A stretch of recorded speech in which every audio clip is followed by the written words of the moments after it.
माननीय प्रधानमंत्री नरेंद्र मोदी जी का जो विजनरी कदम भारत में इम्प्लीमेंट हुआ है, उसमें आज वस्त्र क्षेत्र के साथ जुड़ी पीएलआई की स्कीम को मंजूरी मिली।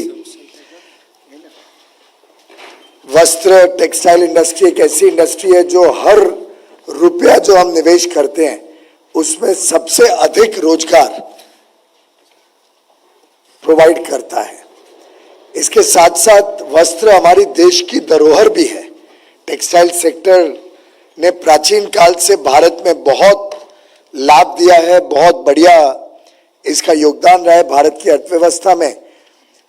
लेकिन परंपरागत तरीके से हमने जो फोकस किया है वो कॉटन टेक्सटाइल्स पे किया है, और कॉटन टेक्सटाइल्स में हमारी एक अच्छा वर्चस्व है विश्व में और अच्छी ग्रोथ भी हो रही है। मैनमेड टेक्सटाइल्स और टेक्निकल टेक्सटाइल्स ये ऐसे क्षेत्र हैं जो अंतर्राष्ट्रीय बाजार में बहुत बड़े रूप में इस्तेमाल होते हैं और जिसकी वृद्धि भी तेज गति से हो रही है। आज 2/3 जो अंतर्राष्ट्रीय बाजार है, अंतर्राष्ट्रीय व्यापार है, वो 2/3 मैनमेड टेक्सटाइल्स और टेक्निकल टेक्सटाइल्स का रहता है। ऐसे परिस्थिति में भारत भी उस पूरे इकोसिस्टम में मैनमेड फाइबर्स के फैब्रिक में, उसके गारमेंट्स में भी अपना योगदान दे पाए, उसके लिए विशेषकर ये पीएलआई स्कीम मंजूरी की गई है। जैसा माननीय अनुराग जी ने कहा, 10,683 करोड़ रुपए इसमें इंसेंटिव के रूप में प्रोडक्शन के ऊपर दिए जाएंगे। जो लोग, और इसको 2 भाग में रखा है, जो लोग 100 करोड़ से अधिक निवेश करते हैं और जो लोग 300 करोड़ से अधिक निवेश करते हैं। साधारणतः हमारा अनुमान है कि इसमें से ग्लोबल चैंपियंस निर्माण हो, ऐसी कंपनियां जो विश्व के बाजार में कॉम्पिटिटिव हो सके, जो कुछ विशेषकर वेस्टर्न कंट्रीज में आधुनिक चीजों की डिमांड है उसको हम पूरा कर सके।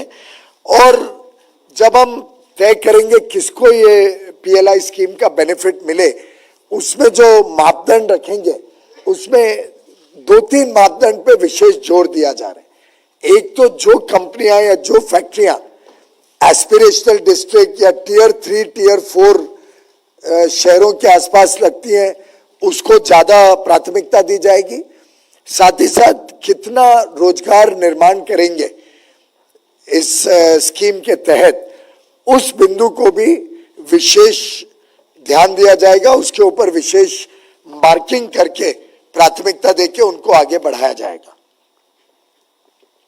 इसका सीधा लाभ गुजरात, उत्तर प्रदेश, महाराष्ट्र, पंजाब, तमिलनाडु, आंध्र प्रदेश, तेलंगाना, ओडिशा, इन क्षेत्रों में तो होगा ही, क्योंकि यहाँ पे टेक्सटाइल सेक्टर ऑलरेडी तेज गति से बढ़ रहा है। लेकिन बाकी देश में भी नए नए राज्यों में, अब बिहार चाहे तो वहां पे प्रोत्साहन दे सकता है और बिहार अपनी स्कीम जोड़ के आगे बढ़ा सकता है, इस क्षेत्र का लाभ ले सकता है।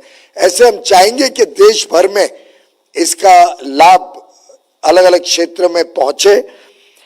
एक प्रकार से गत वर्षों में माननीय प्रधानमंत्री जी के नेतृत्व में जो अलग अलग निर्णय लिए गए, फिर वो चाहे रॉ मटेरियल अवेलेबिलिटी सही दाम पे एक्सपोर्टर्स को मिले, टेक्सटाइल सेक्टर को मिले, रॉटेप और ROSCTL जैसी स्कीम्स जिसके तहत जो भी एम्बेडेड टैक्सेस हैं, टैक्सेस, ड्यूटीज, लेवीज, उन सब का रिफंड मिले इन अ WTO कंप्लायंट मैनर। वो पैसा निवेशकों, जो लोग निर्यात करते हैं उनको वापस मिला जाए और लेवल प्लेइंग फील्ड हो उनका, जब वो अंतर्राष्ट्रीय बाजार में अपना व्यापार करने जाते हैं।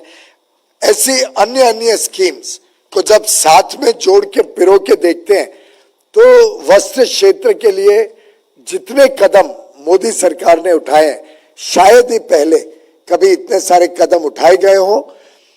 और मेरे पूरा विश्वास है, जो उत्साह हमने एक्सपोर्टर्स में देखा, जो टेक्सटाइल इंडस्ट्री के अलग अलग क्षेत्र से जुड़े हुए लोगों के साथ माननीय दर्शना बहन और मेरे इंटरेक्शन में जो हमने उत्साह देखा है, उसको देखते हुए, इन सब स्कीम्स का लाभ लेते हुए अब अंतर्राष्ट्रीय बाजार में भारत और अपना वर्चस्व दिखा पाएगा और भारत का उत्पादन भी, जो भारत की जरूरतें हैं, टेक्निकल टेक्सटाइल्स डिफेंस में लगती है, हेल्थ केयर में लगती है। आप सब जानते हैं कि मोदी जी के मार्गदर्शन में आज भारत विश्व का सेकेंड लार्जेस्ट उत्पादक बन गया है पर्सनल प्रोटेक्टिव इक्विपमेंट का, पीपी, जो पहले ना के बराबर देश में बनते थे। आज पूरे विश्व में भारत के पीपीई की चर्चा होती है और इतने जल्द छोटे समय में हमने अच्छी गुणवत्ता वाले, अच्छी क्वालिटी वाले, हाई प्रोडक्टिविटी की फैक्ट्रियां उसको बनाए, जो कॉस्ट इफेक्टिव पीपीईज हमारे कोविड की लड़ाई में हमें काम में आए। इस प्रकार से कई सारे निर्णय हाल में लिए गए जो हमें दर्शाता है कि कैसे प्रधानमंत्री मोदी जी ने इस क्षेत्र को प्रोत्साहन दिया है और आगे भी चल के हमारी लगातार स्टेक होल्डर्स के साथ चर्चा में इस विषय को आगे बढ़ाने का काम किया जाएगा। एक प्रकार से एक और जुड़ा हुआ इसके साथ विषय आपको मैं सिर्फ अवगत करा दूं, जिसमें टेक्सटाइल को बहुत बड़ा लाभ हो सकता है, वो है फ्री ट्रेड एग्रीमेंट्स। और अब कोशिश हो रही है कि जो वेस्टर्न कंट्रीज, डेवलप कंट्रीज हैं, जैसे यूके है, यूएई है, यूरोपियन यूनियन के 27 देश हैं, इनके साथ भी एफटीएस करके क्या हम जो कपड़ा व्यापार है उसमें जो हमारी डिसेबिलिटी है बाकी देशों के समक्ष, जो हमें हमारे प्रोडक्ट्स पे ड्यूटी लगती है दूसरे देशों पे नहीं लगती है, उस डिसेबिलिटी को भी हम कवर करने के लिए प्रयास कर रहे हैं।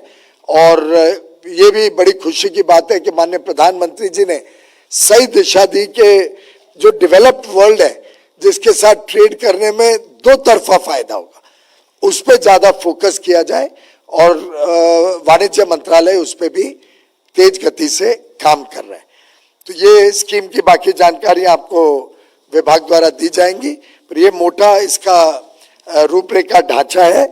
इससे पूरा वैल्यू चेन जो मैनमेड फाइबर्स का और टेक्निकल टेक्सटाइल्स में जरूरत पड़ती है, पूरी वैल्यू चेन को प्रमोट करने की कोशिश की जाएगी।